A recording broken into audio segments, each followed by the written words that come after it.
Hanya di Islam Jamaah, perbuatan maksiat dikatakan sebagai amal soleh yang dikerjakan atas niat karena Allah.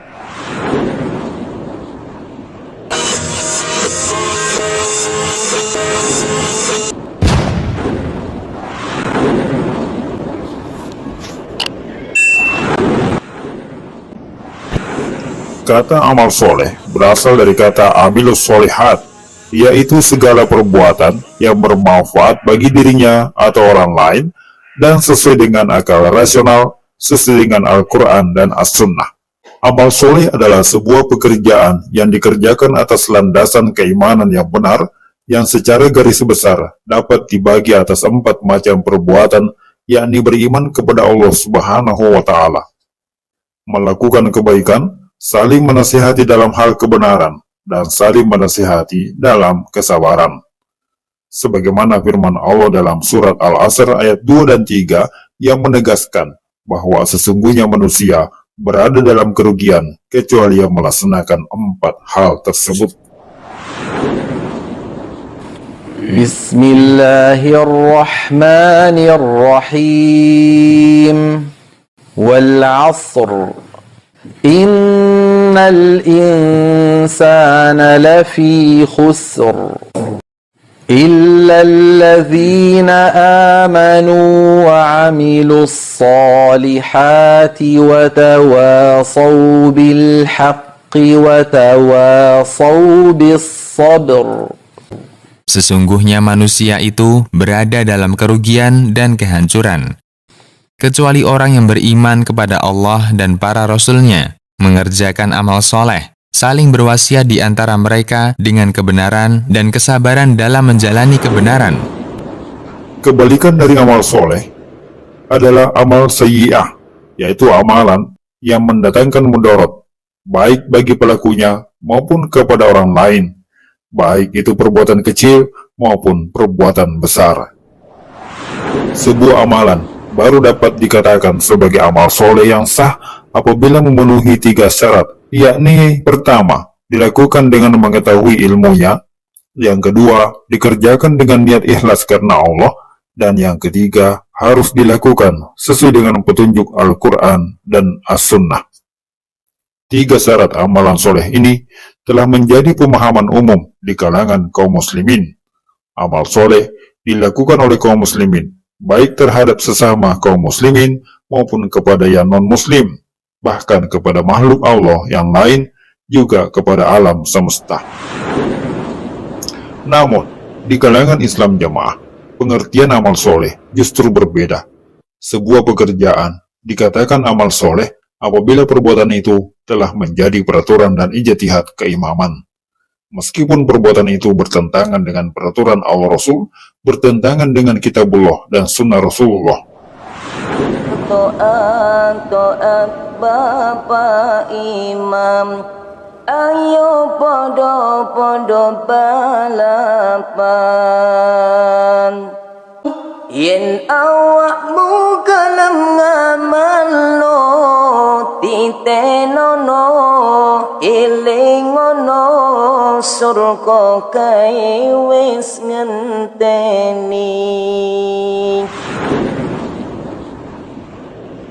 Di kalangan kaum muslimin, pada umumnya sebuah perbuatan dikatakan sebagai amal soleh terhadap Allah dengan menjalankan perintah Allah dan meninggalkan larangan-larangannya. Namun di kalangan Islam Jamaah, sebuah amalan dikatakan amal soleh apabila mengikuti perintah amir dan meninggalkan larangan-larangan amir. Lalu pengikutnya diberi penegasan bahwa taat amir surga, tidak taat amir neraka.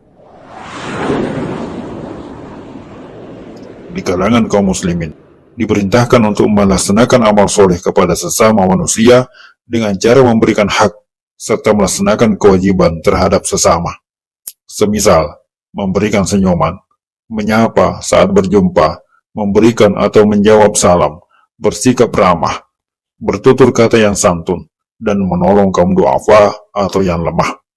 Namun, di kalangan Islam Jamaah, semua itu dilarang untuk dilakukan kecuali terhadap sesamanya pengikut Islam Jamaah.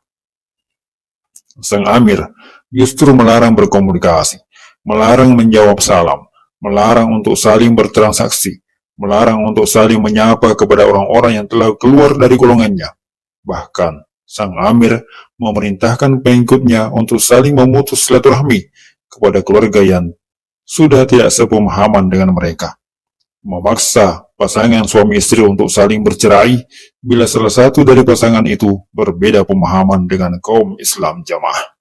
Dan uniknya, semua perintah yang merupakan amalan sayyi'ah itu disebut-sebut sebagai amal soleh dan wajib dikerjakan atas niat karena Allah. Orang tersebut sudah menyatakan keluar dari jamaah alias bukan orang jamaah dan tidak mau mengakui bapak imam, maka para jamaah supaya berhati-hati jangan sampai terpengaruh atau dipengaruhi. Sejak kapan Allah memerintahkan hambanya untuk saling bercerai? Di ayat mana? Dan surat apa Allah memerintahkan umatnya untuk saling memutus silaturahmi? Di hadis mana Rasulullah memberi contoh untuk tidak saling bertegur sapa, tidak saling memberi salam kepada sesama? Faktanya adalah, semua yang diperintahkan oleh sang amir Islam jamaah itu seperti dilarang bermakmum kepada kaum muslimin selain golongannya, dilarang sholat bersama kaum muslimin kecuali berpura-pura, diwajibkan menyetor 1/10 dari penghasilan setiap bulan kepada sang amir, diperintahkan untuk menulis surat pengakuan taubat kepada sang amir. Itu semua adalah bentuk-bentuk perintah yang sesungguhnya diniatkan untuk menyenangkan sang amir, bukan untuk mencari ridhonya Allah. Bahkan, semuanya itu bertentangan dengan perintah Allah. Akan tetapi, dijadikan sebagai perintah yang harus dilaksanakan atas niat karena Allah. Bermaksiat kepada Allah, namun dikatakan sebagai amal soleh dan dikerjakan atas niat mukhlis lillah karena Allah. Waliyazubillah. Di mana akal sehat mereka melayang dan menghilang? Karena saya sendiri juga pernah gak waras gitu loh. 57 tahun saya. Bapak saya juga penerobos pusat. Saya dilahirkan di dalam Islam jamaah. Di dalam Batok itu 57 tahun. Dan terakhir dapuan saya juga penerobos pusat. Ini tukang melekoto wong Islam jamaah. Astagfirullahaladzim, mohon maaf bapak-bapak ibu yang ada di Islam jamaah. Semua nasihat saya yang dulu banyak kesesatan, saya cabut. Padahal kita semua memahami bahwa sebuah amalan baru dapat dikatakan amal soleh apabila amalan itu sesuai dengan perintah Allah, sesuai dengan sunnah Rasulullah. Meskipun perintah itu dikeluarkan oleh seseorang yang mengaku sebagai amir, sebagai imam, akan tetapi apabila perintahnya bertentangan dengan Allah Rasul, maka tidak akan bisa disebut sebagai amal soleh. Walaupun perintah itu dibungkus dengan berbagai jenis istilah dan penamaan yang terdengar sangat baik sekali, semisal ijtihad, budi luhur, amal soleh, luhuring budi, dan lain-lain. Penamaan yang baik tidak akan bisa mengubah hukum sebuah maksiat menjadi amal soleh. Apalagi telah ditegaskan bahwa taat amir memang wajib, akan tetapi selama perintahnya tidak bermaksiat kepada Allah.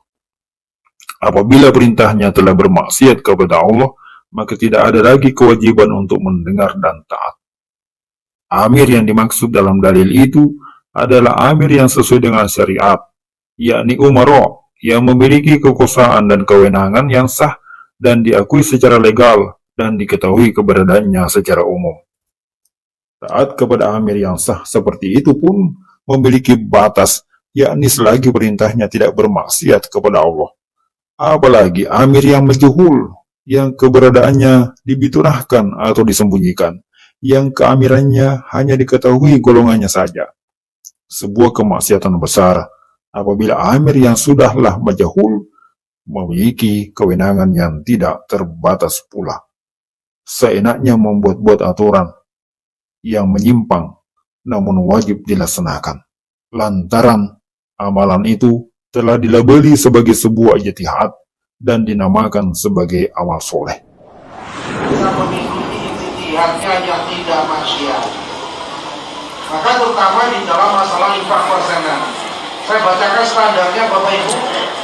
Kalau kita punya kekayaan, pokoknya 50 juta ke atas, setiap dapat rezeki kita memerlukan infak 10. Sungguh kemaksiatan yang luar biasa, amalan yang dilarang oleh Allah, namun dilaksanakan atas niat karena Allah.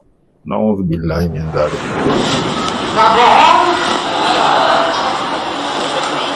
lahir batin, terusan akan iman selama perintahnya tidak maksiat. Semoga Allah memberikan taufik kepada mereka dan kepada kita semua. Jazakumullahu khairan. Assalamualaikum warahmatullahi wabarakatuh.